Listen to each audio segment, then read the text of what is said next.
মান ক্বরাআল কুরআন ফাস্তাযহারাহু, এই যারা কুরআন পড়বে এবং কুরআনকে মনে রাখবে, ফাহাল্লা হালালা, এবং কোরআনের হালালকে হালাল হিসেবে মেনে নিবে। কোরআন যেটাকে হালাল বলছে, হ্যাঁ সেটা হালাল, সেটা প্রশংসনীয়।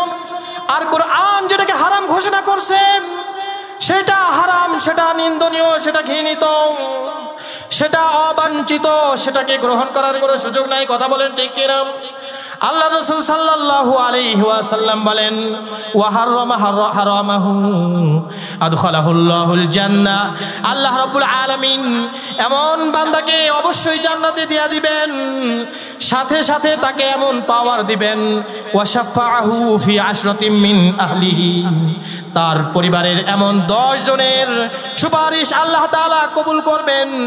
মিন আহলিহি, মিন আহলি বাইতিহি কুল্লুহুম ক্বাদ ওয়াজাবাত লাহুন নার, যাদের প্রত্যেকের জন্য জাহান্নাম ওয়াজিব হয়ে গেছিল। কথা বলেন, সবাই বলেন না সুবহানাল্লাহ।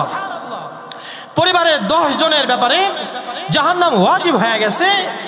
তো কোরআনের একজন ধারক যে কোরআন তেলাওয়াত করছে, কোরআন মুখস্থ করছে, এরপরে এটাকে মনে রাখছে, এরপরে এই কোরআনের আলোকে নিজের জীবনকে সাজাইছে, সমাজ সাজাইছে, রাষ্ট্র সাজিয়েছে, আল্লাহ তাআলা তার এই বান্দাকে জান্নাতে দিয়ে দিবেন এবং সাথে সাথে তাকে পাওয়ার দিয়ে দিবেন। সে তার পরিবারের এমন 10 জন যাদের ব্যাপারে জাহান্নাম ওয়াজিব হয়ে গেছে, এই 10 জনকে সুপারিশ করে জান্নাতে নিয়ে যাবেন। আমাদেরকে দুনিয়াতে কে পাঠিয়েছেন বলেন? আল্লাহ রাব্বুল আলামিন আমাদেরকে দুনিয়াতে পাঠিয়েছেন। দুনিয়াতে আমরা কেন আসছি? দুনিয়াতে আল্লাহ রাব্বুল আলামিন আমাদেরকে ক্ষুদ্র একটা জীবন দিয়েছেন। কি বলেন? এই ক্ষুদ্র জীবনটা আমরা কিভাবে কাজে লাগাতে পারি? আমাদের চোখের সামনে যা কিছু দেখি, এগুলো থেকে আমরা সঠিকভাবে কিভাবে উপকৃত হতে পারি, এগুলো জানার দরকার আছে কি নাই বলেন? জানার দরকার তো আছে। কারণ পানি মানুষের জন্য উপকারী, ঠিক না? আবার সাঁতার জানে না এমন একটা মানুষকে যদি গভীর পানিতে ছেড়ে দেওয়া হয় যেখানে তার ঠাঁই নাই, তাহলে সে ডুবে মারা যাবে না বলেন? তাহলে তার এটাও জানার দরকার আছে যে পানি তো আমাদের নানান উপকারী কাজে লাগে, বাকি সাঁতার না জাননেওয়ালা কেউ যদি তার ঠাঁই নাই এই পরিমাণ গভীর পানিতে পড়ে যায়, তাহলে এটা তার জীবন নাশের কারণ হতে পারে। কথা বলেন ঠিক কিনা?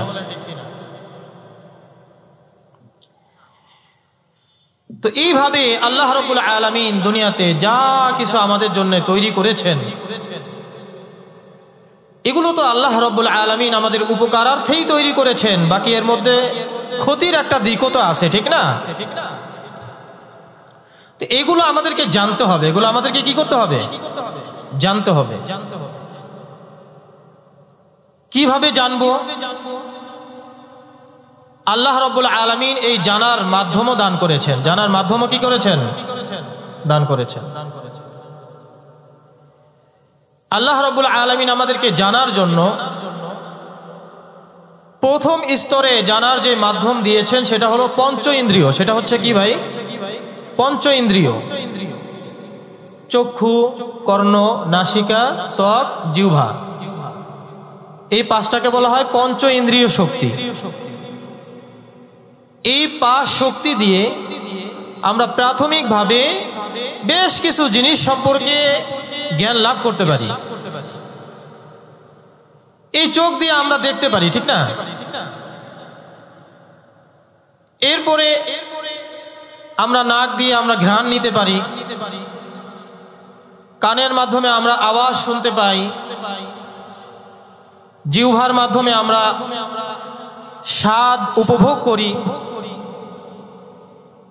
ত্বকের মাধ্যমে আমরা শীত গরম এগুলো উপলব্ধি করি। কথা বলেন ঠিক কিনা? এগুলো কে দিয়েছেন? আল্লাহ দিয়েছেন। না দুনিয়ার আর কেউ দিয়েছে বলেন? আর কেউ দেয়নি। এই যে জানার মাধ্যম, এই পঞ্চ ইন্দ্রিয় শক্তি, এর এক একটার কাজ এক একটা আলাদা, ঠিক না? এই চোখের কাজ আলাদা, কানের কাজ আলাদা, নাকের কাজ আলাদা, জিহ্বার কাজ আলাদা, ত্বকের কাজ আলাদা। আজকে বলেন আমার সামনে আপনারা বসা আছেন, আমার চোখ বেঁধে যদি এখানে বসিয়ে দেওয়া হতো আর বলা হয়তো যে আপনার সামনে কয়জন কি লোক বসা আছে, কাকে কেমন দেখা যায়, কার কি সূরত, কার কেমন পোশাক, আমার চোখ বেঁধে দিল, এখন এই কাজটা কি আমি কানের মাধ্যমে নিতে পারবো বলেন? আমার কানের মধ্যে তুলা প্রচন্ড ভাবে কোষে ভরে দেওয়া হয়েছে, একটুও ফাঁক রাখা হয় নাই। এরপরে আমাকে বলা হলো যে আপনি আপনার পাশে যে আওয়াজগুলো হবে, কি আওয়াজ হয় এটা আপনি বলেন। তো কান যখন বন্ধ করে ফেলা হয়েছে, এখন কি আমি নাকের মাধ্যমে আওয়াজ নিতে পারবো বলেন? সম্ভব না। তো প্রত্যেকটার কাজ আলাদা, প্রত্যেকটার কাজ কি ভাই আলাদা, এর সক্ষমতাও সীমিত, এর সক্ষমতাও কি সীমিত। এই পঞ্চ ইন্দ্রিয় দিয়ে সব কিছুর নলেজ হাসিল করা সম্ভব না। সম্ভব বলেন? এই যে পাঁচটা আমাদের ইন্দ্রিয় শক্তি, এই পাঁচ ইন্দ্রিয় শক্তি দিয়ে আমি দুনিয়ার সমস্ত জ্ঞান হাসিল করে ফেলবো, সমস্ত জিনিসের নলেজ নিয়ে ফেলবো, এটা কি সম্ভব? সম্ভব না। কিন্তু এরপরেও আমাদের জানার আরো অনেক বিষয় আছে কিনা বলেন? আছে। তো আল্লাহ রাব্বুল আলামিন এরপরে আমাদের জানার জন্য পরবর্তী স্তরে দান করেছেন আকল, বিবেক, জ্ঞান। এই জ্ঞান দিয়ে আমরা কোন একটা জিনিসের বিষয়ে তার ব্যাপারে একটা উপলব্ধি আমাদের হাসিল হয়, যেটা পঞ্চ ইন্দ্রিয় দিয়ে সম্ভব না। এই মনে করেন দূরে এক জায়গা ধোঁয়ার কুণ্ডলি দেখা যাইতেছে, এখন আমার আকল দিয়ে আমি বুঝতে পারবো যে যেহেতু ওখানে ধোঁয়া দেখা যাইতেছে, নিশ্চিত ওখানে আগুনও জ্বলছে, নিশ্চিত ওখানে কি জ্বলছে। এখন ওখানে যে আগুন জ্বলছে এটাকে আমি চোখ দিয়ে দেখছি, কান দিয়ে শুনছি, এটাকে একটা ঘ্রাণ আমি নাক দিয়ে পাইছি। আমি বলেন ওই অনেক দূরে ধোঁয়া দেখতেছি, তো ওর গরম কি আমার শরীরে লাগছে, কিন্তু এটা আমি আকল দিয়ে বুঝতে পারছি। এই আকলও আল্লাহ রাব্বুল আলামিনের দান, দুনিয়ার কেউ আমাকে আকল দেয় নাই। কথা বলেন ঠিক কিনা? কিন্তু বলেন এই যে পঞ্চ ইন্দ্রিয় শক্তি, এরপরে আকল, এই পঞ্চ ইন্দ্রিয় শক্তি দিয়ে বেশ কিছু জিনিসের জ্ঞান লাভ করা যায়। এরপরে এর একটা সীমা আছে, এরপরে আর এই পঞ্চ ইন্দ্রিয় শক্তি কাজ করে না। এরপর আমাদের আকল খাটাইতে হয়, সে আকল দিয়ে আমরা বেশ কিছু জিনিসের জ্ঞান হাসিল করতে পারি। কিন্তু এরপরেও এই আকলও সীমাবদ্ধ শক্তির অধিকারী। এই আকলের যে শক্তি কোনো কিছুর জ্ঞান লাভ করার জন্য, এই শক্তিটা অসীম কোনো শক্তি না, এই শক্তিটা অসীম কোনো কি না শক্তি না, সীমিত পরিসরে কাজ দেয়। সীমিত পরিসরে কি দেয়? কাজ দেয়। তাহলে এরপরও আরো অনেক কিছু জানার আছে। দুনিয়াতে আমাদেরকে কে পাঠিয়েছে আমরা কি দেখছি বলেন? দেখি নেই। দুনিয়াতে আমাদেরকে কে পাঠিয়েছে? একটা লোক বসে বসে তার ব্রেন খাটাবে, বসে বসে চিন্তা ভাবনা করবে দিন ভর, মাস শেষ হয়ে যাবে, বছর শেষ হয়ে যাবে। তার আকল কি এই সমাধান দিতে পারবে যে তোমাকে তোমার আল্লাহ দুনিয়াতে সৃষ্টি করে পাঠিয়েছেন? এটা সম্ভব বলেন? আকল দিয়ে এটা সম্ভব না। আকল দিয়ে এটা কি না সম্ভব না। আমরা কবরের জগৎ দেখেছি বলেন, কিন্তু কবরের জগৎ আছে কিনা এটা আমরা দেখিনি, এটা আমরা এর ব্যাপারে আমরা শুনিনি। পঞ্চ ইন্দ্রিয় শক্তি দিয়ে এই ব্যাপারে জ্ঞান লাভ করা সম্ভব না। এখন একটা লোক আকল খাটাবে, এরপরে বের করবে যে হ্যাঁ কবরের জগৎ বলতে কিছু আছে, এটা কি সম্ভব বলেন? আকল দিয়ে কবরের জগতের খবর বের করা সম্ভব? সম্ভব না। আখিরাত আছে, মৃত্যুর পরবর্তী জীবন আছে, হাসর আছে, পুলসিরাত আছে, জান্নাত আছে, জাহান্নাম আছে, এত কিছু আছে। এই সম্পর্কে এই পঞ্চ ইন্দ্রিয় শক্তি আমাদের কোনো নলেজ এনে দিতে পারবে না। আমাদের আকলও সে যতই ব্রেন খাটাক না কেন, আপনি আকলকে যতই জ্ঞান গবেষণার মধ্যে লিপ্ত রাখেন না কেন, এই বিষয়ের জ্ঞান আমাদেরকে আকল দিতে পারবে না। তাহলে এগুলো আমরা কিভাবে জানবো? জানার দরকার আছে কি নাই বলেন? কেন আসলাম, কে পাঠালেন? এরপরে কিছুদিন পর দেখা যায় যে একটা মানুষ হায়াত শেষ হওয়ার মাধ্যমে, বুড়ো হয়ে হোক, যুবক বয়সে হোক, বাচ্চাকালীন হোক, মায়ের গর্ভ থেকেই হোক, নিঃশ্বাস বন্ধ হয়ে যাচ্ছে, তাকে দুনিয়া থেকে আমরা বিদায় দিয়ে দিচ্ছি। তো এরপরে সে তার কি হচ্ছে, এই সম্পর্কে আমাদের নলেজ জ্ঞান হাসিল করার দরকার আছে কি নাই বলেন? সেই জ্ঞানটা আমরা কোথা থেকে পাবো? সেই জ্ঞানকে আমাদেরকে কোনো কলেজ দিতে পারবে? কোনো ভার্সিটি দিতে পারবে? হাজার হাজার কলেজ, হাজার হাজার ভার্সিটির সমস্ত শিক্ষকরা এক জায়গায় একত্রিত হয়ে এরা আমাদেরকে এই বিষয়ের কোনো জ্ঞান দিতে সক্ষমতা রাখে? বলেন, সক্ষমতা রাখে না। তাহলে এই বিষয়ের জ্ঞান আমরা কোথা থেকে লাভ করতে পারবো? সেটা হচ্ছে, সেই মাধ্যমটা হচ্ছে ইলমে ওহী। সেই মাধ্যমটা হচ্ছে কি? ইলমে ওহী। যেই ইলমে ওহীর মাধ্যমে আমরা জানতে পেরেছি আমাদের রব আল্লাহ, তিনি আমাদের স্রষ্টা, তিনি আমাদেরকে দুনিয়াতে পাঠিয়েছেন অল্প সময়ের জন্য। অল্প সময় পরে আবার আমাদেরকে দুনিয়া থেকে বিদায় নিয়ে চলে যেতে হবে। এর পরবর্তী জীবনটাই হচ্ছে আমাদের প্রকৃত জীবন। এর পরবর্তী জীবনটা হচ্ছে জবাবদিহিতার জীবন। এর পরবর্তী জীবনটা হচ্ছে চিরস্থায়ী একটা জিন্দেগি, যেখানে হিসাব দিতে হবে। হিসাবে ধরা খাইলে আযাবের ব্যবস্থা আছে। আর যদি আমি আল্লাহর সন্তোষজনক উত্তর দিতে পারি আল্লাহ তাআলার প্রশ্নের, তাহলে আল্লাহ রাব্বুল আলামিন আমার আপনার জন্য সুখময় জিন্দেগি রেখে দিয়েছেন। এগুলো জানার মাধ্যম হচ্ছে ইলমে ওহী। এগুলো জানার মাধ্যম কি? ইলমে ওহী। এছাড়া সম্ভব না। তাই তো মরুর সেই উম্মি নবী, যিনি কোনো কলেজে পড়লেন না, যিনি কোনো ভার্সিটিতে পড়লেন না, যিনি কোনো বিদ্যালয়ে গেলেন না, কিন্তু এই এক ইলমে ওহীর মাধ্যমে এই সবের নিপুণ জ্ঞান, নিখুঁত ইলম তিনি আমাদের সামনে পেশ করলেন, যার ভুল ধরার মতো আজ পর্যন্ত কোনো পণ্ডিত তৈরি হয় নাই, কিয়ামত পর্যন্ত কোনো পণ্ডিত তৈরি হবে না। তাহলে এই ইলমে ওহী সবচেয়ে নির্ভুল ইলম। ইলমে ওহীর মধ্যে কোনো ভুল নাই। ইলমে ওহীর মধ্যে সন্দেহ সংশয়ের কোনো সুযোগ নাই।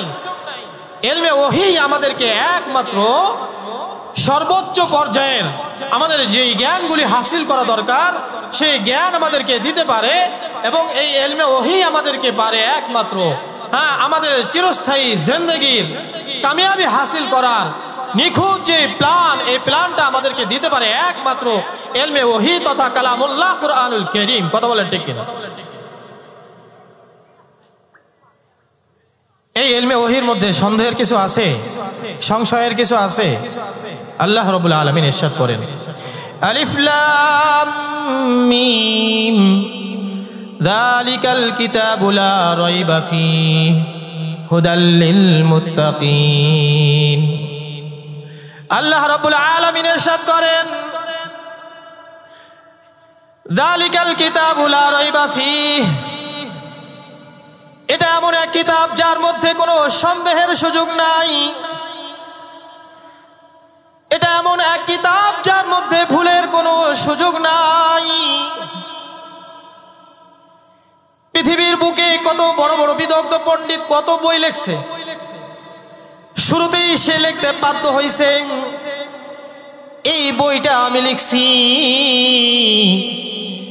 এই বই পড়তে গিয়ে কারো কাছে যদি কোনো ভুল ধরা পড়ে, সবিনীত অনুরোধ জানিয়ে রাখলাম আমাদের দৃষ্টি গোচর করবেন, পরবর্তী সংস্করণে এটাকে ঠিক করে দেওয়া হবে। কথা বলেন ঠিক কিনা?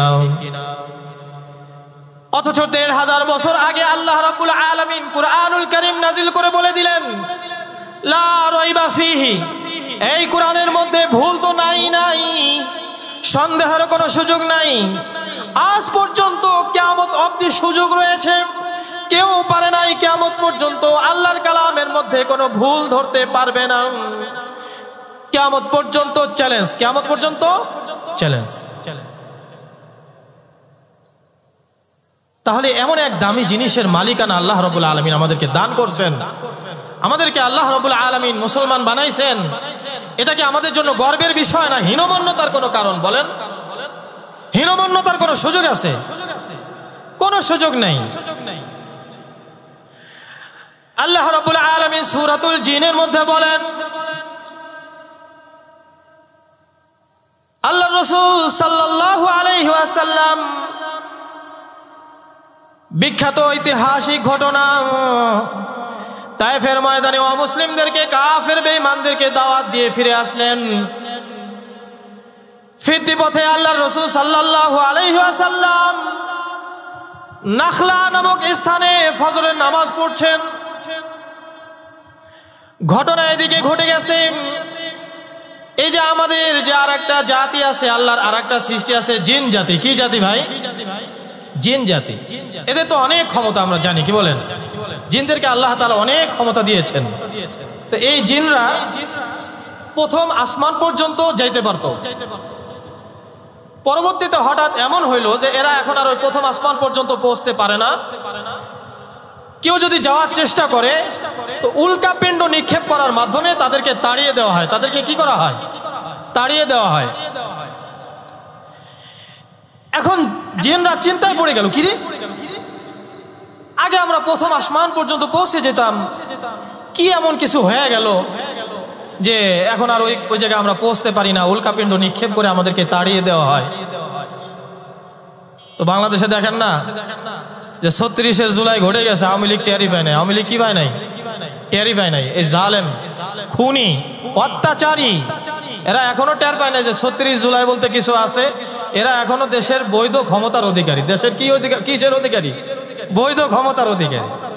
তো ওই জিনরাও টের পায় না যে কি এমন কিছু হয়ে গেল যে আগে তো প্রথম আসমান পর্যন্ত পৌঁছতে পারতাম, কিন্তু এখন কেন বাধা দেওয়া হইতেছে? এখন কেন বাধা দেওয়া হইতেছে?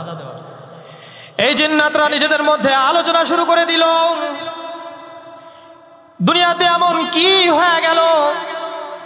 আগে তো আমরা আসমান পর্যন্ত পৌঁছে যেতাম, কেন আজকে আমাদেরকে বাধা দেওয়া হয়? তারা একটা গ্রুপ রেডি করলো, গ্রুপ তৈরি করে তাদেরকে বলে দিল, এই সারা দুনিয়ার চক্কর লাগায় দেখো দুনিয়ার কোথাও কিছু হয়ে গেল কিনা। নিশ্চয়ই দুনিয়াতে কিছু একটা হয়ে গেছে,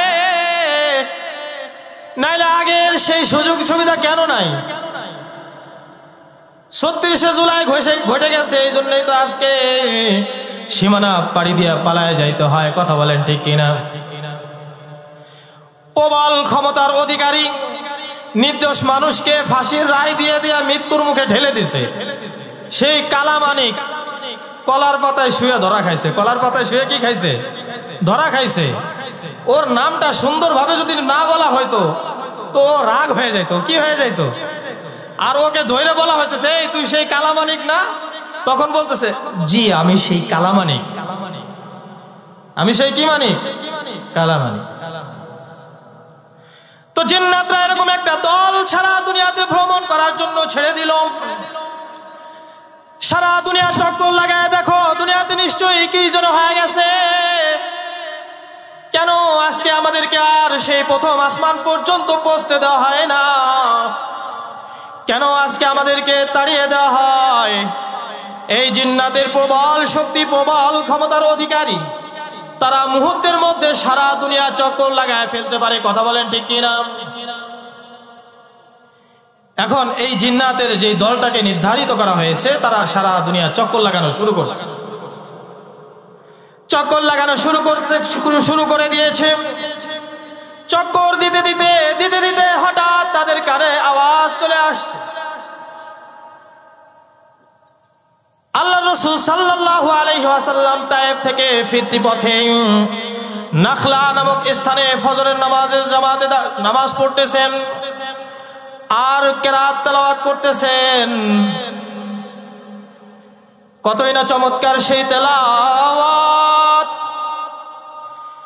আল্লাহর নাজিল করা সবচেয়ে পবিত্র কালাম, আল্লাহর সবচেয়ে প্রিয় প্যারা হাবিব সাল্লাল্লাহু আলাইহি ওয়াসাল্লামের জবানে তেলাওয়াত কতই না চমৎকার হতে পারে। কথা বলেন ঠিক কিনা?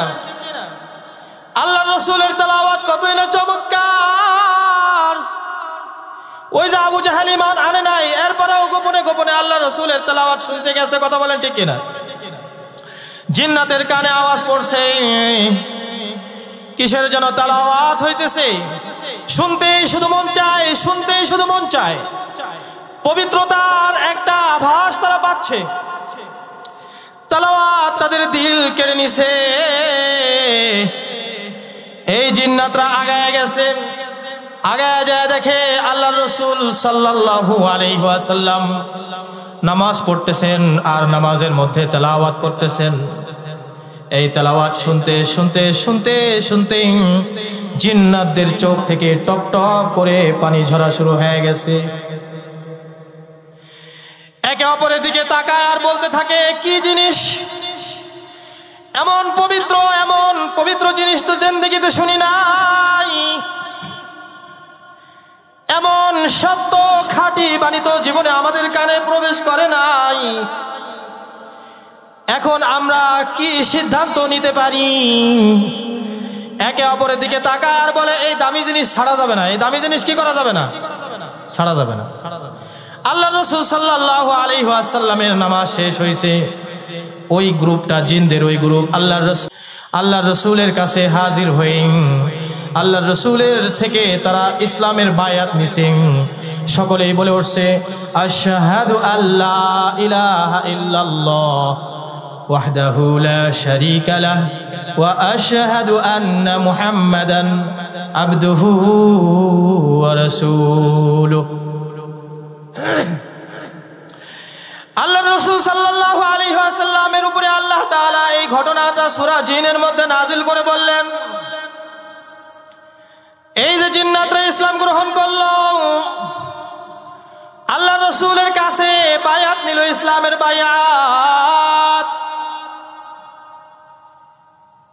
আল্লাহ তাআলা তাদের ইসলামের উপরে বায়াত নেওয়াটাকে এতটাই পছন্দ করছেন, কিয়ামত পর্যন্ত আল্লাহর কালামের মধ্যে এই ঘটনাটাকে বিবৃত করে দিয়েছেন। কিয়ামত পর্যন্ত যত মানুষ এই কুরআন পড়বে, এই জিন্নাতদের ঈমান গ্রহণের ঘটনাটাও পড়বে। আল্লাহ রাসূল সাল্লাল্লাহু আলাইহি ওয়াসাল্লামকে আল্লাহ বলেন, কুল উহিয়া ইলাইয়া আন্নাহু ইসতামা'a নাফারুম মিনাল জিন। হ্যাঁ নবী, আপনি বলে দেন, কুল উহিয়া, হ্যাঁ নবী আপনি বলে দেন, আমার কাছে ওহী করা হয়েছে, আন্নাহু ইসতামা'a নাফারুম মিনাল জিন, জিন্নাতের একটা দল আমার তেলাওয়াত মনোযোগ সহকারে শুনছে। আল্লাহর কালামের তেলাওয়াত হেদায়েতের কারণ হবে, তবে শুনতে হবে মনোযোগ সহকারে। শুনতে হবে কি সহকারে? মনোযোগ সহকারে, দিলের কান লাগায় শুনতে হবে। আল্লাহ তাআলা বলতেছেন যে ওই যে জিনদের নসিবে যে হেদায়েত জুটছে, তো কেন জুটছে জানো? আন্নাহু ইসতামা'a, তারা দিলের কান দিয়ে শুনছে, মন লাগায় শুনছে। আন্নাহু ইসতামা'a নাফারুম মিনাল জিন, জিন্নাতের এই দল কান লাগায় আল্লাহর রাসূলের তেলাওয়াত শুনছে। ফাকালু ইন্না সামি'না কুরআনান আজাবা, এরা এখন মূল্যায়ন করে বলছে, ইন্না সামি'না, নিশ্চয়ই আমরা শুনেছি, কুরআনান আজাবা, এক আশ্চর্য কুরআন।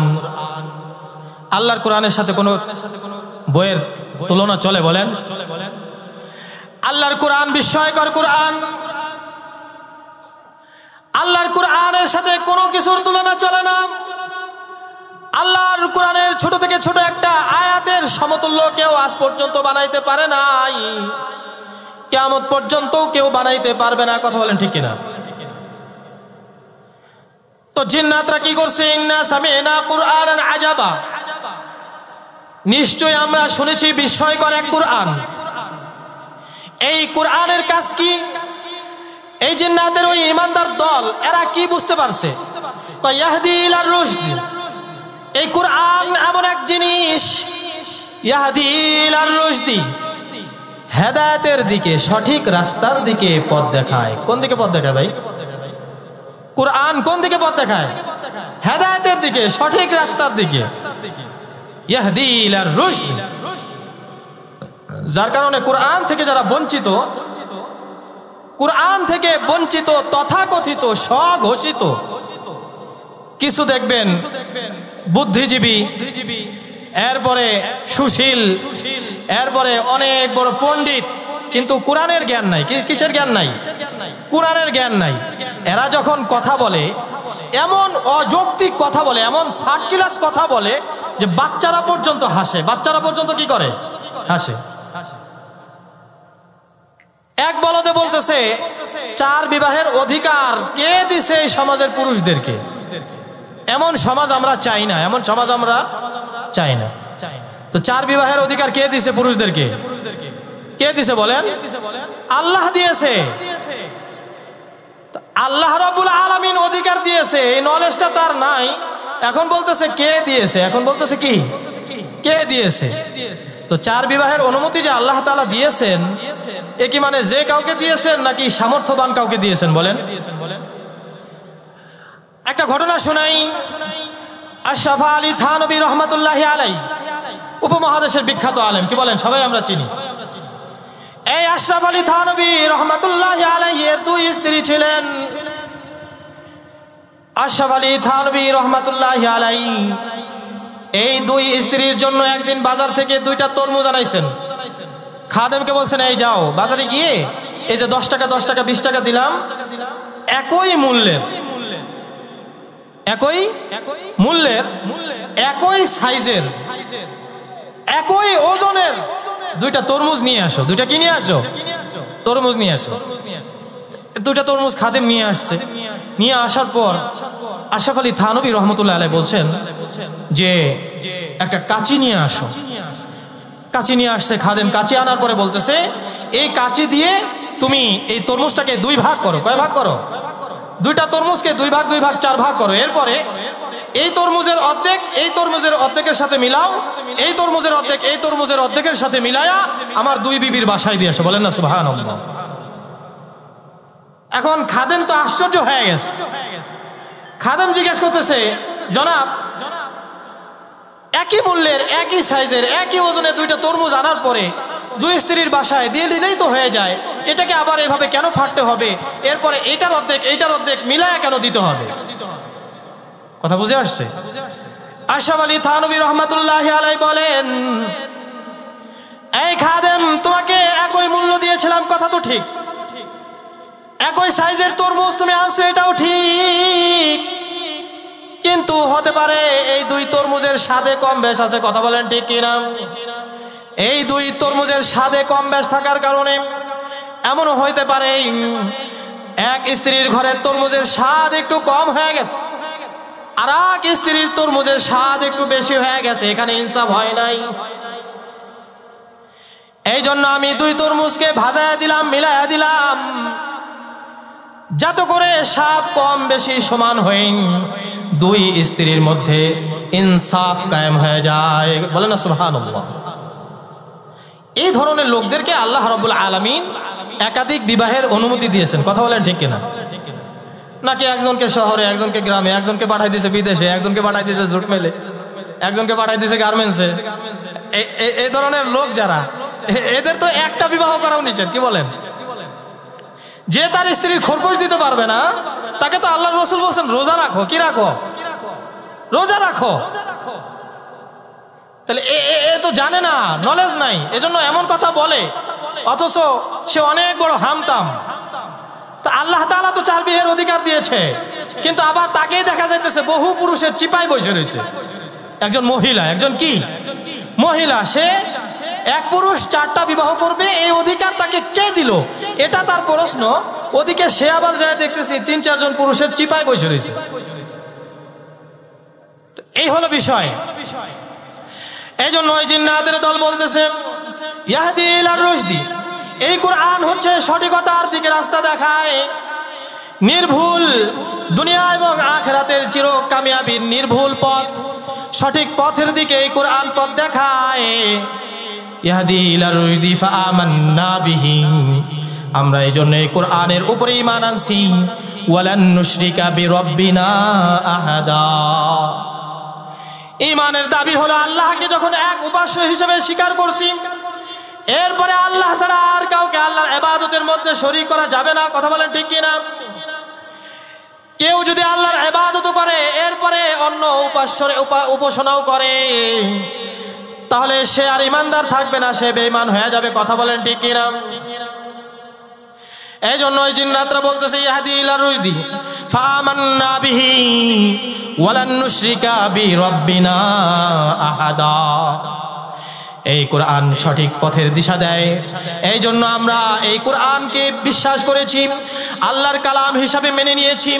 ওয়ালান নুশরিকা বিরাব্বিনা আহাদা, আজকের পর থেকে আল্লাহর সাথে আর কাউকে আল্লাহর ইবাদতের মধ্যে শরীক করব না। কথা বলেন ঠিক কিনা? আল্লাহর ইবাদতের মধ্যে কাউকে শরীক করা যাবে? বলেন, কাউকে শরীক করা যাবে না। আল্লাহ রাব্বুল আলামিন এই জন্য আমাদেরকে ঈমানের দৌলত দিয়েছেন। এই ঈমানটাকে হেফাজত করতে হবে। এই ঈমানের মধ্যে কুফর ঢুকানো যাবে না, এই ঈমানের মধ্যে শিরকের সংমিশ্রণ ঘটানো যাবে না। যদি এই ঈমানের মধ্যে কুফর এবং শিরক মিলায়া যায়, গুলায়া যায়, তাহলে এক মটকা দুধ যতই হোক ওর মধ্যে এক ফোঁটা বিষ পড়ে যাওয়ার কারণে ওই দুধ পান করে যেমনি ভাবে ওই লোকটা মৃত্যু মুখে পতিত হবে।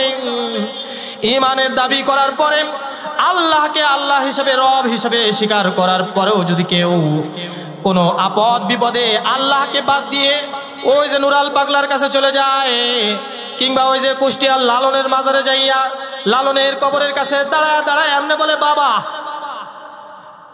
আব্বা গো, 20 বছর ধরে বিয়ে করছি, আব্বা সন্তানের মুখ দেখতে পারি না, আব্বা 5 কেজি গাঁজা দিব আর 2টা পাঠা দিব। 2টা কি দিব?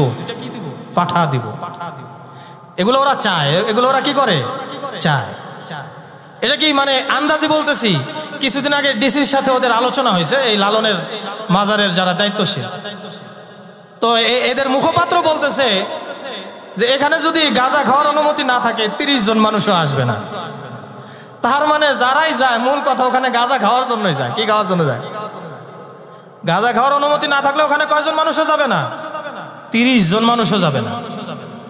তাহলে এই যে আমাদের আপদ বিপদ, বাচ্চা কাচ্চা হয় না, এই সমস্যা সেই সমস্যা, এর জন্য কি ওই যে মাজারে কবরে এই সমস্ত জায়গায় যায় চাইতে বলা হয়েছে? বলেন। আল্লাহ রাব্বুল আলামিন বলেন, এই আমার বান্দা, আস্তাঈনু বিস-সাবরি ওয়াস-সালাহ, যার যে সমস্যা নামাজে দাঁড়ায় যাও। কথা বলেন ঠিক কিনা? আল্লাহর সামনে দাঁড়ায় 2 রাকাত নামাজ পড়ে 2 হাত উঁচু করে আল্লাহর দরবারে ফরিয়াদ জানায় দাও, আল্লাহ, তোমার বান্দা এই বিপদের মধ্যে আছে, তুমি ছাড়া আমাকে বিপদ থেকে উদ্ধার করার আর কেউ নাই। অতএব আল্লাহ, তুমি সর্বক্ষমতার মালিক, তুমি আমাকে এই বিপদ থেকে উদ্ধার করো। কথা বলেন ঠিক কিনা? তাহলে এই কোরআন আমাকে ইয়াহদি ইলা রুশদ, এই যে এখানে হেফজখানা খোলা হয়েছে, এখানে কোরআনের তালিম হয়। কোরআনের কি হয় বলেন? এটা জরুরি নাকি অনর্থক? কথা বলেন।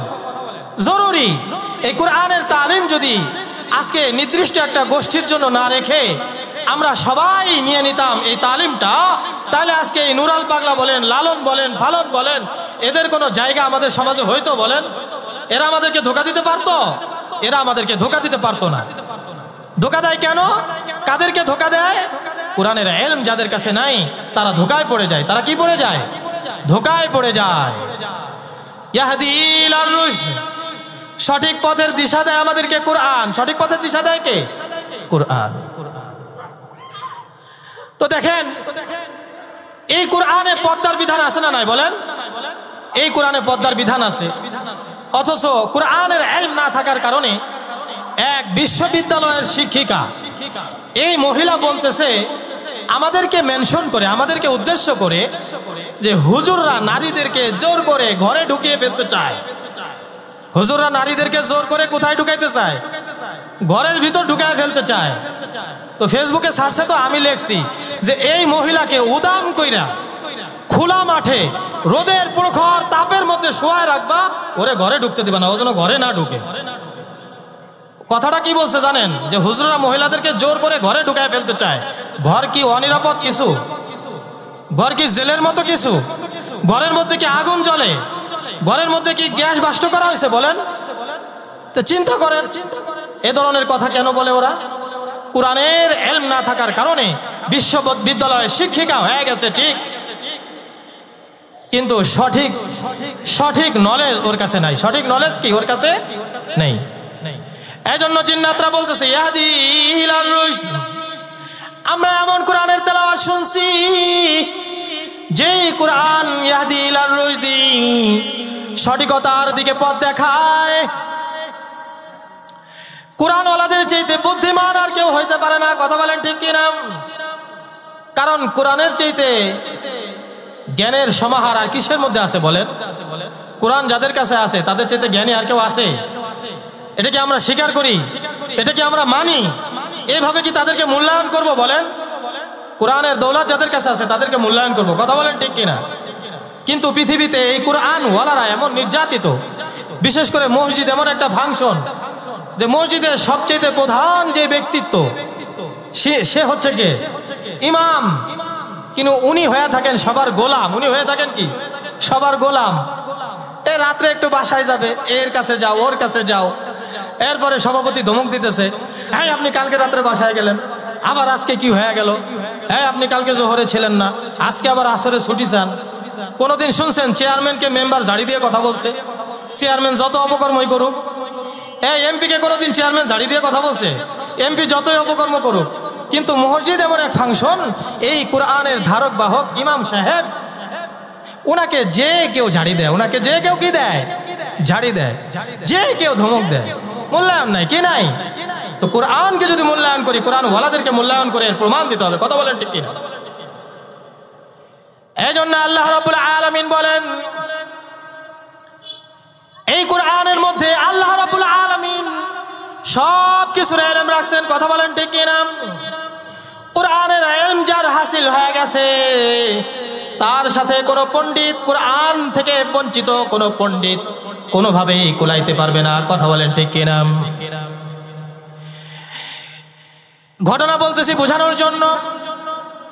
একজন বড় আলেম একদিন হোটেলে খাইতেছে, তো খানা খাওয়ার সময় উনি গোশত দিয়ে খানা খাইছেন, হাড্ডি পরিষ্কার করে খাইতেছেন। কি পরিষ্কার করে খাইতেছেন? হাড্ডি পরিষ্কার করে খাইতেছেন। তো আর একজন সাহেব মিস্টার, তো এই মিস্টার উনি আবার বাম হাত দিয়ে চা খাচ্ছেন। বাম হাত দিয়ে কি খাচ্ছেন? এই খাওয়া কি ভালো কাজ না খারাপ কাজ বলেন? তো নিয়ম তো ভালো কাজ ডান হাত দিয়ে করবো, কোন হাত দিয়ে করবো? খারাপ কাজ করতে হয় বাম হাত দিয়ে, কি বলেন? তো এখন উনি একটা ফ্যাশন বানায় নিছি, আমরা খাইতেছি বাম হাত দিয়ে, খাইতেছি কোন হাত দিয়ে? এখন হুজুরদেরকে দেখলে গা চুলকায়, আসে না এরকম কিছু লোক? এখন ওই যে হুজুর যখন হাড্ডি পরিষ্কার করে খাচ্ছে, তো এখন হুজুরের কাছে যায়, হুজুরকে এখন একটা অপমান করবে। হুজুরকে বলতেছে, আচ্ছা বলেন তো হুজুর, এই যে হাড্ডি যেন কিসে খায়, কিসের জন্য হাড্ডি খায়? বুঝছেন? হুজুরকে অপমান করবে, কিসের জন্য হাড্ডি খায়? তো হুজুর বলতেছে, কুকুরে যেন কি খায়। বলছে কুকুরে যেন কি খায়? তো হুজুর সাথে সাথে জবাব দিচ্ছেন, কুকুরে বাম হাতে চা খায়। কুকুরে বাম হাতে কি খায়? চা। মানে এটা উনার ক্ষেত্রে। আবার আপনারা রাগ করেন না যে হুজুর আমাদেরকে বলে গেছে, মানে উনি হুজুরকে আসছে অপমান করার জন্য।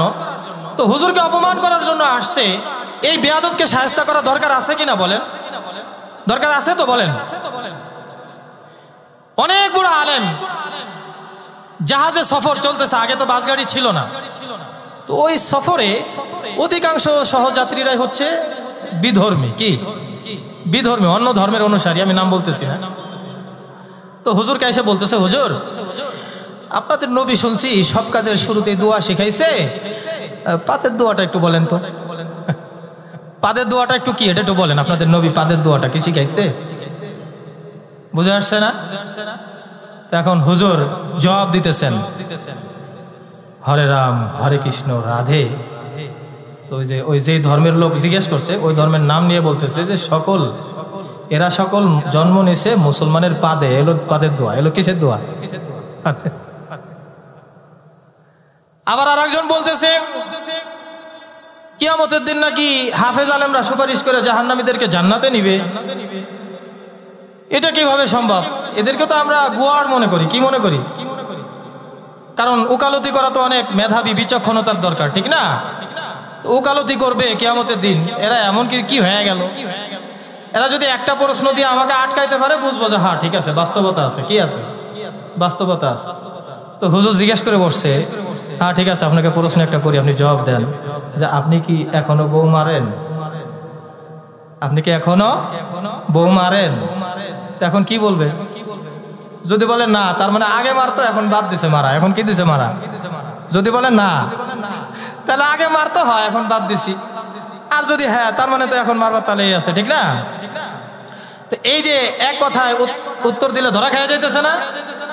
তো হুজুরকে বলতেছে এরা যে ওকালতি করবে, কিভাবে ওকালতি করবে? এরা আমাকে আটকায় দিয়ে হুকতে পারলে। তো এই হলো বিষয়। কুরআনের ইলম যাদের হয়ে গেছে তাদেরকে আটকানোর মতো কোনো শক্তি সামর্থ্য নাই। কথা বলেন ঠিক কিনা? দুনিয়ার বুকে যত পরাশক্তি আসুক না কেন, কুরআনওয়ালাদেরকে আল্লাহ তাআলা এমন অপ্রতিরোধ্য শক্তি দান করেছেন, এদেরকে তুমি যতই নিরীহ এবং যতই অস্বাস্থ্যবান, যতই ছেঁড়া ফাটা কাপড়ের অধিকারী দেখো না কেন, দুনিয়ার মধ্যে সবচেয়ে বড় বড় যে বিপ্লবগুলা ঘটাইছে এই উলামায়ে কেরাম, হাফেজ এবং আলেমদের নেতৃত্বেই ঘটছে। কথা বলেন ঠিক কিনা? আল্লাহ রাসূল সাল্লাল্লাহু আলাইহি ওয়াসাল্লাম বলেন, সুপারিশের যে ঘটনাটা বলতেছিলাম, হাফেজ আলেমরা নাকি কিয়ামতের ময়দানে সুপারিশ করে করে জাহান্নামীদেরকে জান্নাতে নিবেন। হ্যাঁ, আল্লাহ রাসূল সাল্লাল্লাহু আলাইহি ওয়াসাল্লাম ইরশাদ করেন, মান ক্বরাআল কুরআন ফাস্তাযহারাহু, এই যারা কুরআন পড়বে এবং কুরআনকে মনে রাখবে, ফাহাল্লা হালালাহ, এবং কোরআনের হালালকে হালাল হিসেবে মেনে নিবে। কোরআন যেটাকে হালাল বলছে, হ্যাঁ সেটা হালাল, সেটা প্রশংসনীয়। আর কোরআন যেটাকে হারাম ঘোষণা করছে সেটা হারাম, সেটা নিন্দনীয়, সেটা ঘৃণিত, সেটা অবাঞ্ছিত, সেটাকে গ্রহণ করার কোনো সুযোগ নাই। কথা বলেন ঠিক কিনা? আল্লাহ রাসূল সাল্লাল্লাহু আলাইহি ওয়াসাল্লাম বলেন, ওয়া হারামা হারামাহু আদখালাহুল্লাহুল জান্নাহ, আল্লাহ রাব্বুল আলামিন এমন বান্দাকে অবশ্যই জান্নাতে দিয়া দিবেন, সাথে সাথে তাকে এমন পাওয়ার দিবেন, ওয়া শাফাআহু ফি আশরাতিম মিন আহলিহি, তার পরিবারের এমন 10 জনের সুপারিশ আল্লাহ তাআলা কবুল করবেন। মিন আহলিহি, মিন আহলি বাইতিহি কুল্লুহুম ক্বাদ ওয়াজাবাত লাহুন নার, যাদের প্রত্যেকের জন্য জাহান্নাম ওয়াজিব হয়ে গেছিল। কথা বলেন সবাই, বলেন না সুবহানাল্লাহ। পরিবারের 10 জনের ব্যাপারে জাহান্নাম ওয়াজিব হয়ে গেছে। তো কোরআনের একজন ধারক যে কোরআন তেলাওয়াত করছে, কোরআন মুখস্থ করছে, এরপরে এটাকে মনে রাখছে, এরপরে এই কোরআনের আলোকে নিজের জীবনকে সাজাইছে, সমাজ সাজাইছে, রাষ্ট্র সাজিয়েছে, আল্লাহ তাআলা তার এই বান্দাকে জান্নাতে দিয়ে দিবেন এবং সাথে সাথে তাকে পাওয়ার দিয়ে দিবেন। সে তার পরিবারের এমন 10 জন যাদের ব্যাপারে জাহান্নাম ওয়াজিব হয়ে গেছে, এই 10 জনকে সুপারিশ করে জান্নাতে নিয়ে যাবে। আজকে তো আমরা কোরআন থেকে বঞ্চিত করে আমার সন্তানদেরকে এমপি বানাইতে চাই, পুলিশ অফিসার বানাইতে চাই। আজকে তো আমি আমার সন্তানদেরকে সামান্য একটা পুলিশ বানাইয়া গর্ববোধ করি। কথা বলেন ঠিক কিনা? এই দুনিয়াতে এমপি বলো, মন্ত্রী বলো, রাজাধিরাজ যাই বলো না কেন, পৃথিবীতে এমন কে আছে বলো দুনিয়াতে ক্ষমতা দেখাইয়া ওই যে ফিলিস্তিনের লক্ষ লক্ষ মুসলমানকে শহীদ করতে পারে, চীনের মধ্যে তারা পাওয়ার খাটাইয়া ওই ঘর মুসলমানদেরকে তারা নির্যাতনের স্টিম রোলার চালায় দিতে পারে, ভারতের মোদী সরকার এই কট্টর হিন্দুত্ববাদী এবং সন্ত্রাস উগ্র সাম্প্রদায়িক যাদের মতো অসামাজিক পৃথিবীতে আর কোনো সম্প্রদায় হয় না, এরা আমার মুসলমানদের বাড়িঘর ভেঙে দিচ্ছে, তাদের ক্ষমতা আছে, আজকে এগুলা করতেছে, আল্লাহর ঘর ভাঙছে, সেখানে মন্দির নির্মাণ করতেছে। কিন্তু বলেন কিয়ামতের দিন এদের কার ক্ষমতা আছে, কার ক্ষমতা আছে জাহান্নাম থেকে নিজেকে বাঁচাবে, জাহান্নাম থেকে নিজের কাউকে, নিজের কাছের কাউকে জাহান্নাম থেকে বাঁচাবে? বলেন এদের কারো সেই সামর্থ্য নাই। এই তুমি তোমার সন্তানকে এমপি বানাইছো, মন্ত্রী বানাইছো, তোমার সন্তানকে ওসি এবং ডিসি বানাইয়া গর্বে বুকটা ফুলায় ফেলছো, কিন্তু হিসাব কি করছো? মৃত্যুর পরে তোমার আমলের কারণে, বদ আমলের কারণে যে জাহান্নাম প্রস্তুত রাখা হয়েছে, সেই জাহান্নাম থেকে তোমার এই এক ডিসি ছেলে নয়, 1000 ছেলেও যদি তোমার ডিসি থাকে, সারা দুনিয়ার শুরু থেকে নিয়ে শেষ পর্যন্ত সমস্ত রাষ্ট্রপ্রধানরা মিলেও যদি চেষ্টা চালায়, কাল কিয়ামতের ময়দানে তোমাকে জাহান্নাম থেকে বাঁচাইতে পারবে না। আজকের দুনিয়াতে ওই যে এতিমখানায় পড়ে হাফেজ হয়েছে, ওই হাফেজ হওয়ার কারণে আল্লাহ রাব্বুল আলামিন তাকে এই ক্ষমতা দান করবেন, কাল কিয়ামতের ময়দানে সে তার পরিবারের জাহান্নাম ওয়াজিব হয়ে যাওয়া 10 জনকে সুপারিশ করে জান্নাতে নিয়ে যাবে। শুধু কি এই 10 জন যারা এই হাফেজ তৈরি হওয়ার পিছনে মেহনত লাগাইছে, কি বলেন, প্রতিষ্ঠান করছে, প্রতিষ্ঠান চালায় রাখছে, এরপরে এদের জরুরতের খোঁজ খবর রাখছে, কথা বলেন ঠিক কিনা? দায়িত্বশীল হুজুর উনি আপনাকে ফোন করছে, বোর্ডিং আজকে খাবার নাই, আপনি 1 বস্তা চাউল পাঠিয়ে দিয়েছেন, কথা বলেন ঠিক কিনা? আপনি একটা তেল পাঠিয়ে দিয়েছেন, আপনি 2000 টাকা পাঠিয়ে দিয়েছেন যে কাঁচা বাজার করেন। আল্লাহর অনেক বান্দারা এরকম করতেছে না? তো আল্লাহ রাব্বুল আলামিনের রাস্তায় আল্লাহকে রাজি খুশি করার জন্য, এই যে হাফেজ তৈরি হওয়ার জন্য আপনি যে আপনার অর্থ এবং শ্রম মেধা খরচ করছেন, আপনার জন্য সুপারিশ গিফট আছে, বলেন না সুবহানাল্লাহ। এরা কিয়ামতের ময়দানে বলবে, আল্লাহ খাবার ছিল না, পেটের ক্ষুধায় পড়তে কষ্ট হয়েছে, তোমার এই বান্দার কানে আওয়াজ গেছে, যাওয়ার সঙ্গে সঙ্গে সে ভ্যান গুছায়া ভ্যান ভরে 1 বস্তা চাউল পাঠাইয়া দিছে, 2000 টাকা পাঠাইয়া দিছে, তেলের বোতল পাঠাইয়া দিছে, বাস বোর্ডিং এ রান্না হয়েছে, খাইছি, ঠান্ডা মাথায় তোমার কোরআনের তেলাওয়াত করতে করতে হাফেজে কোরআন হয়েছি, আজকে তুমি আমাকে জান্নাতে দিবা আর ওনাকে আমি ফেলায়া যাব, এটা আমার দ্বারা সম্ভব না। তাহলে বলেন এই সমস্ত জায়গায় খরচ করা দরকার আছে কিনা? এই সমস্ত জায়গায় খরচ করা আমার জন্য লাভের না লসের? অবশ্যই লাভের। আর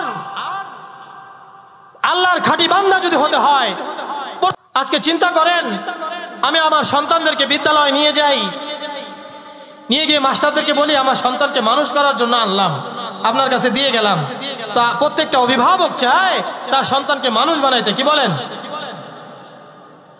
কিন্তু মানুষ হবে কোন শিক্ষা থেকে? আল্লাহ রাব্বুল আলামিন ইরশাদ করেন, আর রহমান, দয়াময় আল্লাহ, আল্লামাল কুরআন, খলাকাল ইনসান, যিনি কোরআন শিখিয়েছেন, খলাকাল ইনসান, প্রকৃত মানুষ সৃষ্টি বানিয়েছেন, কথা বলেন ঠিক কিনা? প্রশ্ন তো আসতেই পারে, মায়ের গর্ভ থেকে যে বাচ্চাটা জন্ম নিয়েছে, এখনো কোনো বিদ্যালয়ে শিক্ষা অর্জন করার জন্য যায় নাই, এই বাচ্চাটাকেও তো আমরা মানুষই বলবো, কথা বলেন ঠিক কিনা? তো মানুষের ঘরে জন্ম নিছে, আমরা কি তাকে অন্য কোনো প্রাণীর মানুষ বলবো? বলেন, তাকে তো আমরা মানুষই বলবো। কিন্তু এই যে মানুষটা, এটা সূরাতান মানুষ, হাকিকতে প্রকৃত অর্থে এখনো মানুষ না, কথা বলেন ঠিক কিনা? প্রকৃত অর্থে যদি আমি মানুষ হইতে চাই, প্রকৃত অর্থে যদি আমি আমার সন্তানকে মানুষ বানাইতে চাই, তাহলে বিকল্প কোনো রাস্তা নাই, একটাই পথ, আমার সন্তানকে কোরআনের শিক্ষা দিতে হবে, কথা বলেন ঠিক কিনা? এই সন্তানকে আজকে কোরআন থেকে বঞ্চিত করে 1 টাইম শিক্ষার দিকে নিয়ে গেছি। কি টাইম? 1 টাইম। আচ্ছা বলেন, আপনার সামনে 2টা মোবাইল রাখা হয়েছে, আপনি দোকানে গেছেন, তো বলতেছে যে এই মোবাইলটা আপনার জন্য 5 বছরের গ্যারান্টি আছে, আর এই মোবাইলটা আপনার জন্য 60 গ্যারান্টি। 60 মানে আমার দোকান থেকে বের হয়ে যাওয়ার পরে যদি কিছু হয়ে যায়, তো আমি আর এর দায়ভার নিতে রাজি না। দায়ভার নিতে কি না? রাজি না। তো বুদ্ধিমান কে বলেন তো? 5 বছরের গ্যারান্টি যেটা, ওটা তো কিনবে, ঠিক না? এই যে আমি দুনিয়াবি শিক্ষাকে কেন 1 টাইম শিক্ষা বললাম? একটা ঘটনা বলি, যে একজন তার সন্তানকে দেশ বিদেশে পড়ালেখা করায়া অনেক বড় শিক্ষিত বানাইছে। সরকার নিজ উদ্যোগে নিজে থেকে প্রস্তাব দিয়ে দেশের অনেক বড় একটা পদে তাকে অফিসার হিসেবে নিয়োগ দিয়ে দিয়েছে। কিন্তু ঘটনা ঘটে গেছে,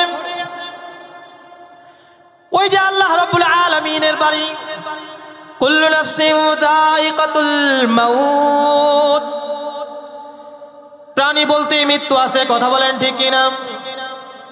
আর এই মৃত্যুর কি নির্ধারিত কোনো টাইম আছে যে না বয়স এখনো 50-70 বছর না হওয়া পর্যন্ত মারা যাব না, কথা বলেন, এমন কি কোনো গ্যারান্টি আছে? এই তো হতে পারে রাস্তায় একটা লোককে দেখে আসছেন দোকানে বসে চা খাইতেছে, কিন্তু এখনই আপনার কানে এলান এসে যেতে পারে, এই অমুক এলাকার অমুক নিবাসী দুনিয়াতে আর নাই, অমুক সময় তার জানাজা হবে। আপনি তো অবাক হয়ে যাবেন, কিরে মাত্র না দেখে আসলাম চা খাইতেছে, কথা বলেন ঠিক কিনা? এই যে আল্লাহর বান্দা দেশ বিদেশ থেকে অনেক শিক্ষা অর্জন করে দেশের সরকারি এক বড় অফিসার পদে নিয়োগ পাইছে, কিন্তু আল্লাহর পক্ষ থেকে তার যে আজালে মুসাম্মা, মৃত্যুর যে নির্ধারিত টাইম, এই টাইম শেষ হয়ে গেছে। টাইম কি হয়ে গেছে? জীবিত থাকার টাইম শেষ হয়ে গেছে। এখন সে বিছানায় মৃত্যু শয্যায় শায়িত, চোখ থেকে দর দর করে পানি পড়ে, ওদিকে বাবা হাউমাউ করে কান্দে। বাবার টেনশন হলো এই সন্তানকে লেখাপড়া করাইতে গিয়া, দেশ বিদেশে লেখাপড়া করাইতে গিয়া কোটি কোটি টাকা খরচ করছি, আজকে চাকরি বাকরি কইরা আমার সন্তান সেই টাকা উসুল করার আগেই দুনিয়া থেকে বিদায় নিয়ে যাইতেছে। সন্তান বিদায় নেওয়ার যে একটা পেরেশানি তা তো আসেই, সাথে সাথে এই যে টাকাগুলা খরচ করছে, এই টাকা যে আর উসুল হবে না, এই টেনশনেও সে কান্না করতেছে। এদিকে সন্তানও কান্না করছে, বাবাকে ডাক দিয়ে বলতেছে, বাবা তুমি আমার কি করছো বলো, তুমি আমাকে কি করছো? এই যে আমার মৃত্যুর সময় ঘনায় আসছে, এই যে মৃত্যুর সময় ঘনায় আসছে, অপরিচিত বিকট কুশ্রী চেহারার দৈত্যাকৃতির কিছু লোককে আমার কাছ দিয়ে আনাগোনা করতে দেখছি। এদেরকে দেখে তো আমার বড় ডর লাগতেছে, এরা আমার সাথে কেমন যেন খারাপ আচরণ করবে আমি বুঝতেছি। আব্বা তুমি আমাকে কি করছো? সারাটা জীবন ভর আমার পিছনে টাকা খরচ করছো ঠিক, কিন্তু তুমি আমাকে এমন ভাবে কেন গড়লা না, যেইভাবে গড়লে পরে আজকে আমার মৌতটা সুন্দর মৌত হয়ে যাইতো। আজকে আমার মৌতটা হচ্ছে বেঈমানি মৃত্যু। এই যে ওয়ান টাইম শিক্ষা, আর যদি আজকে আপনি আপনার সন্তানটাকে কোরআনের শিক্ষায় লাগাই দিতেন, যেদিন থেকে সে পড়া শুরু করতো আলিফ লাম মিম, পড়া শেষ হইতে আরো 15 বছর দেরি যদিও আছে, চাকরি বাকরি তো আরো অনেক দূরের কথা, কিন্তু এই যে আলিফ বলার সাথে আল্লাহ রাব্বুল আলামিন তার আমল নামায় 10 নেকি লেখছেন কি লেখেন নাই? আল্লাহ রাব্বুল আলামিন আমার সন্তান যখন মাদ্রাসায় আল্লাহর কালামের তেলাওয়াত করে, প্রতিটা অক্ষরের বিনিময়ে আল্লাহ রাব্বুল আলামিন 10 নেকি করে জমা করছেন। কিন্তু বলেন আমি আমার সন্তানকে কোরআন শিক্ষা থেকে বঞ্চিত করে এই যে লক্ষ লক্ষ কোটি কোটি টাকা খরচ করে স্তূপ স্তূপ বই পড়ার জন্য বিভিন্ন ভার্সিটি বিদ্যালয়ে পাঠাইয়া দিলাম, এখন যদি আমার সন্তান দুনিয়াতে চাকরি বাকরি শুরু করার আগেই কিছু দুর্ঘটনার শিকার হয়ে যায়, তাহলে চুল পরিমাণ ফায়দা এখানে আছে কি? আখিরাতে বিপর্যয় ঘটে যাবে, এটা তো আছেই। সন্তান, আপনার সন্তান কিয়ামতের দিন আল্লাহকে বলবে, আল্লাহ আমার যে পিতামাতা কোরআন না শিখায় আজকে আমাকে এই জাহান্নামের দিকে ঠেলে দিছে, তাদেরকে আনো, নিচে ফালাও, তাদেরকে পাড়ায়া পাড়ায়া আমি জাহান্নামে যাব। নাউযুবিল্লাহ। এই কুরআনুল কারীমের শিক্ষা, এটা কি একটা এতিমখানা খুলে 10 জন এতিমরে ওখানে পড়তে লাগায় দিলাম, এই 10 জন এতিম কোরআনের হাফেজ হবে, এটাই দায়িত্ব বলেন? নাকি আমাদের প্রত্যেকটা মুসলমানের এই কোরআনের তালিম নেওয়ার দায়িত্ব বলেন? মুসলমান বলতে আমাকে কোরআন শিখতে হবে, মুসলমান বলতে আপনাকে কোরআন শিখতে হবে। অন্তত পক্ষে নামাজ পড়ার জন্য যে সূরাগুলো লাগে এই সূরাগুলো বিশুদ্ধ আকারে আমার আপনার শিখতে হবে, কথা বলেন ঠিক কি না? এই শিক্ষাটা লাভ করার জন্য আমরা তো দাবি জানাই আসছি কলেজ এবং ভার্সিটি স্কুলগুলোতে ধর্মীয় শিক্ষক নিয়োগ দেওয়া হোক, মুসলমানের সন্তানদেরকে কোরআন শেখানো হোক, আমাদের কোনো আফসোস নাই, কিন্তু তারা এইটা শেখাইতে রাজি না। যার কারণে আপনি আমি স্কুলে আমার সন্তান পাঠাইয়া তাকে কোরআনের তালিম দেওয়াবো, এটা সম্ভব হচ্ছে না। আজকে আমার সন্তানকে তাই বলে কি কোরআন শিক্ষা থেকে বঞ্চিত করার সুযোগ কি আছে? কথা বলেন। আমার সন্তানকে কোরআনের তেলাওয়াত, কোরআনের তালিম দিতে হবে। আল্লাহ রাব্বুল আলামিন সুযোগ করে দিয়েছেন মাদ্রাসাগুলোতে 3, 4, 5 পর্যন্ত বাংলা, অঙ্ক, ইংরেজি সহকারে কোরআনের বিশুদ্ধ তেলাওয়াত। তলাবুল ইলমি ফারিদা আলা কুল্লি মুসলিম। একজন মুসলমান নিজেকে মুসলমান হিসেবে বাঁচিয়ে রাখার জন্য, প্রতিষ্ঠিত রাখার জন্য, প্রতিটা আমল বিশুদ্ধভাবে করার জন্য যেই পরিমাণ কোরআনের ইলম হাসিল করা দরকার এই নুরানি মাদ্রাসাগুলোতে দেওয়া হয়। কথা বলেন ঠিক কি না? সঙ্গে সঙ্গে আপনার সন্তানকে যদি আপনি চান এই নুরানি মাদ্রাসা থেকে পড়াইয়া এরপরে 3 পর্যন্ত পড়াইছেন, 4 নিয়ে ভর্তি করবেন, আপনার সন্তানকে 4 থেকে শুরু করে এরপরে আপনার সন্তানকে ওসি বানাবেন, ডিসি বানাবেন, সুযোগ আছে কি নাই বলেন?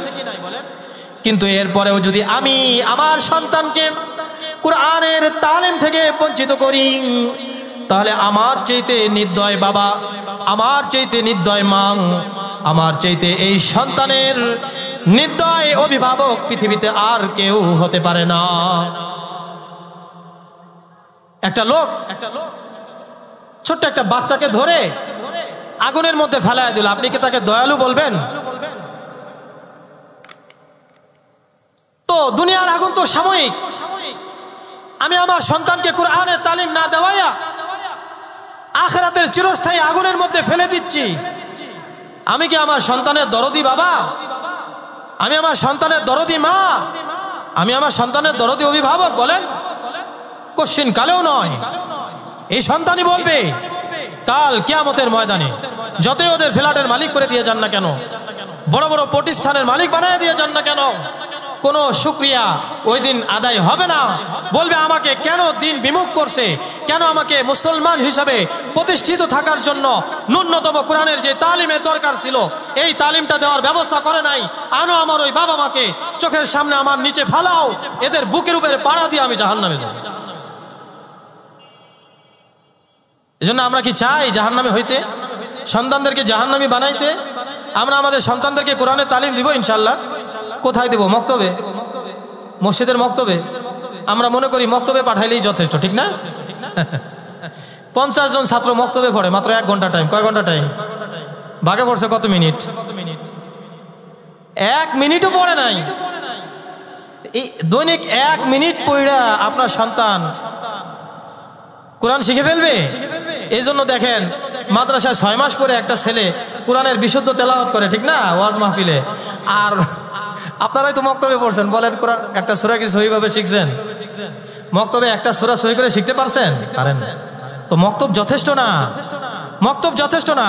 এটা হলো ইমাম সাহেবকে প্যারা দেওয়া। ইমাম সাহেবকে কি দেওয়া? রাখছি আপনাকে 5000 টাকা দিয়ে, আপনি 5 ওয়াক্ত নামাজ পড়বেন, টাইম টু টাইম আজান দেবেন, মসজিদ সাফাই করবেন। আমাদের পোলাপান যখন আসে, কেউ আসবে 6টায়, কেউ আসবে 6:30টায়, কেউ আসবে 7টায়, কেউ আসবে 8টায়, যে যখন আসুক 5000 টাকা দিয়ে আপনাকে কিনে ফেলছি, আপনি ওখানে বসে থাকবেন অটো। বাচ্চারা যে যখন আসবে আপনি তাকে পড়াইতে বাধ্য, আপনি তাকে পড়াইতে কি বাধ্য। দুনিয়ার যত প্রতিষ্ঠান আছে শিক্ষকরা টাইম নির্ধারণ করে দেয়, ছাত্র ওই টাইমের মধ্যে যাও তো পড়তে পারো, না গেলা তো বা সাইন তোমার অ্যাবসেন্ট হয়ে গেছে, তুমি আরো পানিশমেন্টের শিকার হও। দুনিয়াতে একমাত্র জায়গা মসজিদের মতো পবিত্র ঘর, সেখানে আমরা মক্তবের ব্যবস্থা রাখছি। সেখানে আমরা শিক্ষকের কথা মতো ছাত্র চলবে না, বরং ছাত্রের কথা মতো শিক্ষক চলতে হবে। ছাত্রের কথা মতো কি চলতে হবে? শিক্ষক চলতে হবে। এটা কি আদবি না বেয়াদবি বলেন? বেয়াদবি করে কোনোদিন কোরআনের তালিম হাসিল হবে? কোনোদিনও হাসিল হবে না। এজন্য আল্লাহ রাব্বুল আলামিন আমাদেরকে কোরআনের তালিম হাসিল করে প্রকৃত মুমিন হওয়ার জন্য, প্রকৃত এই লালনের ধোঁকায় যেন পড়তে না হয়। এরপরে মনে করেন জট বাবা, গট বাবা যা আছে, নুরাল পাগলা, এরপর এরকম পাগলা কি খালি ওই রাজবাড়ি আর কুষ্টিয়ায় মনে হয় আছে, বাখন্ডা মনে হয় নাই। বাখন্ডা ঠাকুন্ডা আছে কি না? আছে নাকি? আছে। তো এই সমস্ত পাগলদের, এই সমস্ত প্রতারকদের, ধোঁকাবাজদের ধোঁকা থেকে বাঁচার জন্য ইসলামের যে ন্যূনতম জ্ঞান হাসিল করা দরকার, অতটুকুন জ্ঞান আমরা যারা পারি নেই তারা তবলিগে বের হয়ে যাব, আহলে হক পীর মাশায়েখদের খানকায় চলে যাব, আর আমার সন্তানদেরকে মাদ্রাসায় পৌঁছায় দেব। কথা বলেন ঠিক কিনা? আল্লাহ রাব্বুল আলামিন আমাদেরকে আমাদের সন্তানদেরকে খাঁটি মুসলমান হয়ে যেন দুনিয়াতে বাঁচতে পারি এবং ঈমান নিয়ে কবরে যাইতে পারি, জান্নাতে পৌঁছায় যাইতে পারি। এই জন্য আল্লাহ রাব্বুল আলামিন আমাদের সকলকে কবুল করেন। সকলে বলি আমিন। ওয়া আখিরু দাওয়ানা আলহামদুলিল্লাহি রাব্বিল আলামিন।